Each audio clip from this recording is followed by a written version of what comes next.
Hey everyone, my name is Ben Chaish, and today we're going to be talking about the new updates to both Lightroom CC and Lightroom Classic. I've been a Lightroom user as the primary photo editing tool for my business for, I don't know, it feels like a decade plus. I spend most of my days in Lightroom, so anything that they do has the ability to be a giant impact on my life. And this new update is definitely one of those things. So probably early to midsummer, I got in contact with Adobe and was put on their sort of pre-release beta testing for their new versions of Lightroom. And the main thing that they were really pushing through in these new updates is this new auto masking feature. So these new features, especially the select sky and select subject features, have been very useful for me as someone who doesn't always have as much control over my lighting as probably someone else in like a commercial world or more of a set kind of thing. And I've always used masks and things like that. I've used the brush tool and stuff. One of my earlier videos on this channel was actually me talking about those gradient filters and masking and stuff like that to kind of even out exposure. So without getting too many of the specifics or anything, there's gonna be other videos. I'm sure they're more comprehensive, but I wanted to just get this video out, let you guys know kind of what my thoughts are and how I've been using these new features for the last few months. And these features are, again, available for the iPad versions, so iPad OS. They're available for iOS devices, as well as Lightroom CC and Lightroom Classic. For me as a professional, and pretty much everybody that I know that is also a professional, we are using Lightroom Classic. So that is the version I'm gonna be showing you in 1 second. And if you are, a professional photographer in any realm, that's probably the version you're gonna want to be using. So I just wanna make sure I'm making that sort of distinction as we jump into this. So I think I want to start here. I've made another video specifically about masking, using this photo as an example at one point. In that, I had to spend a ton of time doing a ton of brush work and wanted to just kind of show the way to incredibly speed up this process. So what you can do is come up to here. This is kind of our new setup within Lightroom. They've simplified and kind of moved things around. So this is our masking tool, and then it'll pull up all this stuff, a lot of things that you've already kind of used. You can simply select subject or select sky, and it does a pretty darn good job. So we're going to hit select subject. It's gonna do its work. And boom, grabbed them pretty well. Now, obviously we got some issue over here. I'm not sure what that is and why it's cutting off right there specifically. So kind of an odd deal with that. So let's actually just reset this, go back and get rid of that. Now, one of the things let's do is let's just move the exposure up so it's exposed for them. One of the things I found is that if you kind of help the image out a little bit, oddly enough, sometimes it'll help. So let's see if hitting select subject at this point does that any better. And yeah, see, so for whatever reason, Lightroom isn't able to, or doesn't at least at this point, jump in there and actually kind of do that work for you.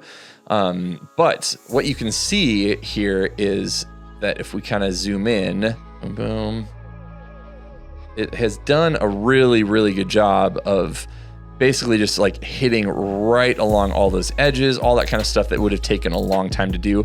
There are a few kind of issues like this spot right here, this little spot in between his pants, this little spot right here, as well as right here. But what you can do now that this mask is created with them is you can go to add or subtract, and then you can do the same thing. So select subject, select sky, depending on how you want to do things. What I've mostly done, because it's super easy, is just to use the brush tool. So we're subtracting with the brush tool. So something like this, we can definitely just get rid of it really, really easily. You want to stick on auto mask for something like this so you don't end up deleting things that you don't actually want to delete. But we can just come in here, do a little bit of this, and boom, that took no time at all. So what we're gonna do is go back to this full image, and the point of this one in particular, if we kind of dump this stuff back down, is we have a giant color difference as well as an exposure difference between the background and the foreground. So I'm gonna move this because the background is kind of what is working for us really well right now, and the foreground is what isn't necessarily working as well. So what we can now do is we can add to this layer, because we're gonna want all of this stuff down here to be the same. So we're gonna go add. You could do luminance range, but I found that kind of getting that exact sweet spot can be difficult. And I just kind of prefer being able to just brush this stuff in. So we're gonna get rid of the auto mask just so we can go full board on all of this stuff real quick. Just get this all in there. You can do this many different ways. I personally just enjoy doing it like this.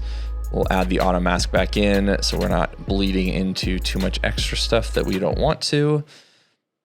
So now that we have this, what we can do is start to move our color temperature up to a more reasonable level to kind of match that background. Actually kind of maxing that out, it's probably pretty decent. We'll move it down to about 75. And then we can start moving our exposure up. And hello, this is working good. So now you can kind of see where some of this overlay stuff needs a little extra push. We can kind of just slowly kind of pop this in here. This rock needs a little extra on the edges. Move that in here. And voila, we went from this to this with just some slight masking, and we haven't even started to hit it with something like preset. So, you know, we can start to kind of mess around with this stuff. So anyway, you know, you kind of hit it with preset and you see that we've gone from here in the original to here, just within a few steps, within a few clicks. We've completely evened out both the exposure and the color difference. And, you know, it's just a fantastic way to do things. All right, so let's just say that we're gonna hit this with kind of like our normal presets and everything like that. And we're getting a nice warm image, all that kind of stuff. But maybe we want them to stand out from the background a little bit more. We want the background to stand out from them, vice versa. So what we can do is go up here, click select subject. It will grab our subject. And again, we can see that there is just a slight variation of what should and shouldn't be on here. So we need to add this part back in, as well as this tiny little bit of her dress. I think the thing about this is always going to be that subtlety is king. So in the original image, we've boosted it by 0.65 on the exposure scale. So maybe let's try moving this back down and then moving our brush stuff up to maybe that 0.65. And yeah, that looks pretty good.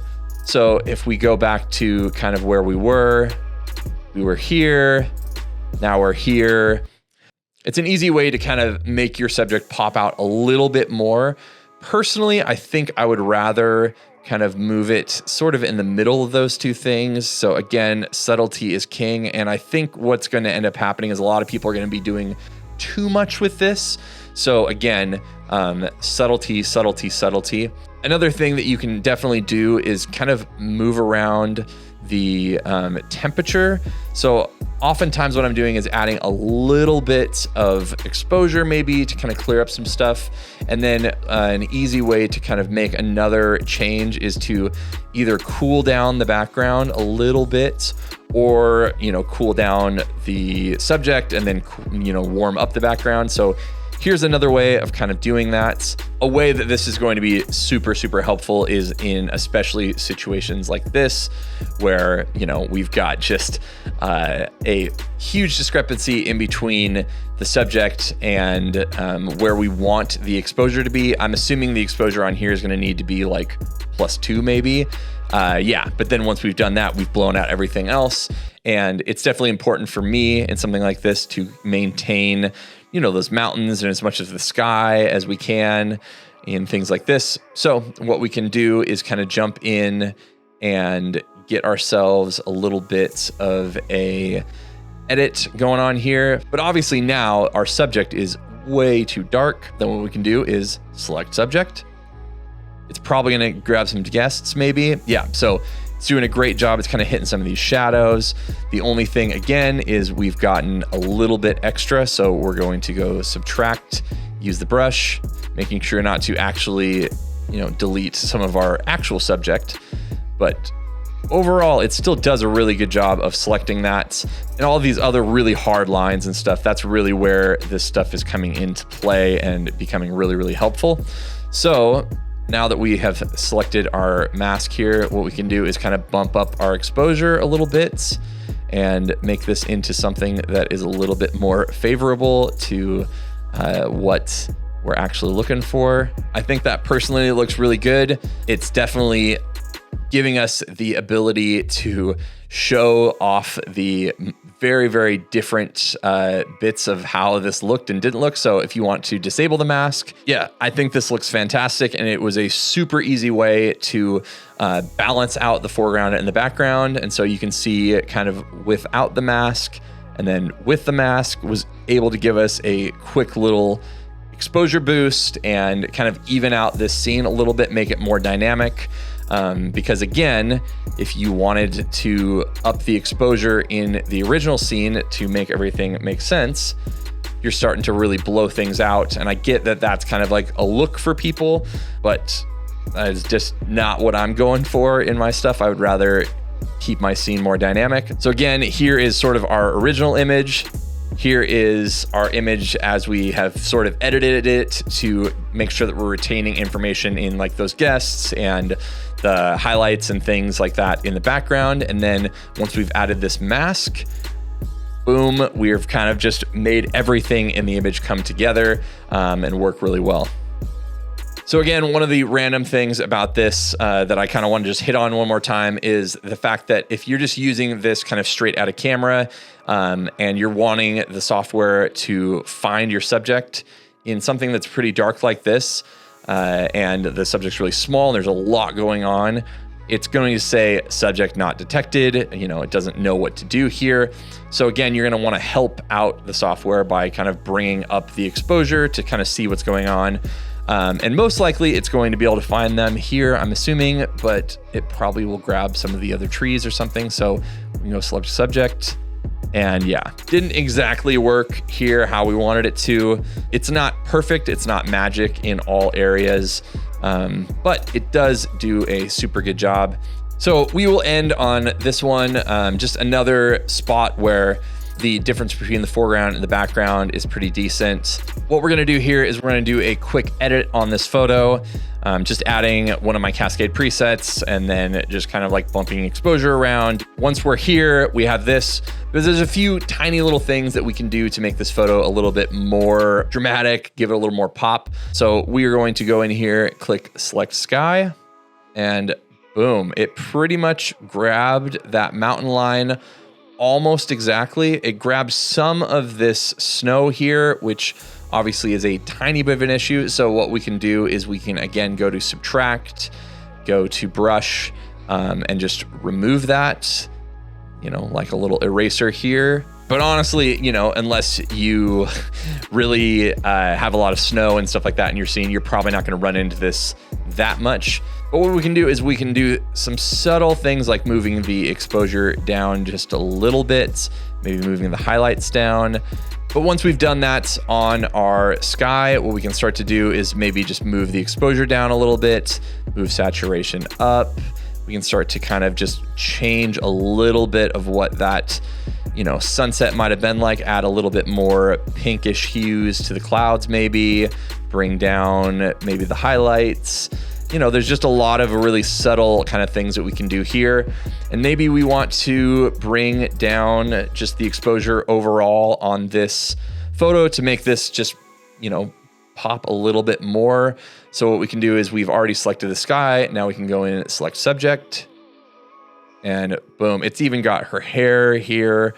All these lines are pretty much perfect. This is one of the better ones, definitely, because they're obviously just kind of standing out from the scene a little bit more. So maybe what we want to do is just kind of boost them up just a tiny bit. You don't want to go up like this because then it just looks like a green screen. So you want to make it really subtle, but that little, 1/3 of a stop exposure boost. between here and something like this can definitely help out kind of just making this stuff work a little bit more. I don't know if I like this. It might be a little bit much overall between the different things, but you can just see how adding those layers and things like that with the masks can do quite a bit of good. So here's kind of the straight out of camera.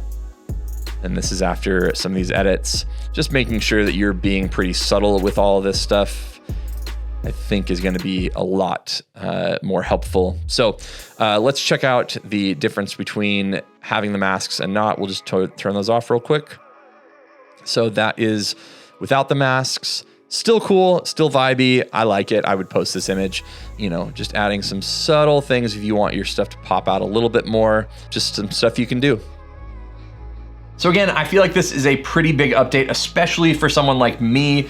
It's allowed me to do a lot more of these masking features where sometimes they would be too difficult to do, or I feel like sometimes, you know, those auto masks just didn't work well enough for me. But I've definitely been using it more often because this has just been such an easy workflow thing to just click through, and it does most of the work for me. So I definitely feel like it's upped my photography game and it has cut my workflow down significantly. So if you have any questions, please leave them in the comments below. Obviously, when there's new features, especially to something like this, it's not always as intuitive as you might hope, but I feel like this has been, and after, you know, just a little bit of me using it, I've really kind of gotten the hang of how the new layers and all that kind of stuff works. And if you're interested in more content like this specifically, where I'm talking way more about editing and kind of the nitty-gritty of this kind of stuff, I have a Patreon channel where I go over way more of this stuff and talk a lot less about gear and more about the hows and the whys of using that gear and kind of what it means to run a photography business, talk about imaging and composition and lighting and editing and all that other kind of stuff. So if you're interested in that, I will leave a link in the description down below. And I want to say a huge shout out to the around 150 patrons of sort of my photography and this channel and everything. It definitely helps me to be able to make more videos like this. So thanks again, and I will see you on the next one.